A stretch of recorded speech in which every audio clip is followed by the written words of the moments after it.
Good morning সবাইকে। আজকে দেখো আমার গাছে প্রথম স্থলপদ্ম ফুটেছে। গতকাল 20টা দেখিয়েছিলাম তোমাদেরকে, ওটা আমি ফেসবুকে অবশ্য শেয়ার করেছিলাম। তো এই দেখো আমার স্থলপদ্ম গাছে, ছোট্ট গাছ আমার বালতির মধ্যে আমার এক বন্ধু আর কি এটা আমাকে লাগিয়ে দিয়েছে। তো ফুল তুলে নিয়েছি, পুজো দেবো ঠাকুরের, খুব আনন্দ আজকে আমার।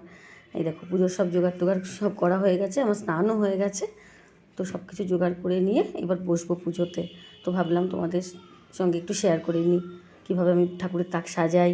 আমার তাকে কী কী ঠাকুর আছে দেখো, গণপতি বাপ্পা আছেন, গোপাল আছে, মা সরস্বতী আছে, রাধাকৃষ্ণ আছে, ছোট্ট ছবিটা রাধাকৃষ্ণ, আর এদিকে হচ্ছে বিষ্ণু, লক্ষ্মী, এদিকে জগন্নাথ, বলরাম, সুভদ্রা, লোকনাথ বাবা সবই আছে।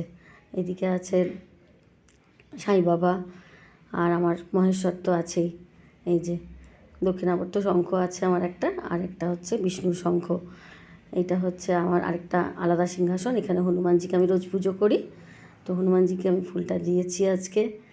আর এদিকে মা শারদা আছেন, রামকৃষ্ণ, বিবেকানন্দ সবাই আছেন। প্রত্যেক দিনই এই আসনে আমি পুজো করি। তো এই দেখো এটা আমার ঠাকুরের আসন, ধানের শীষ দিয়েছি আর মালা ঝুলিয়ে দিয়েছি একটা, এই আর কি। আর আজকে একটা স্পেশাল রান্না হবে, দেখতেই পাচ্ছ, এটা হচ্ছে মাটন। এটা আমার বরের বন্ধুরা সব খাবে রাত্রিবেলা, তো বলেছে মাংস এনে দিয়েছে ওরা, তো বলেছে রান্না করে দিতে।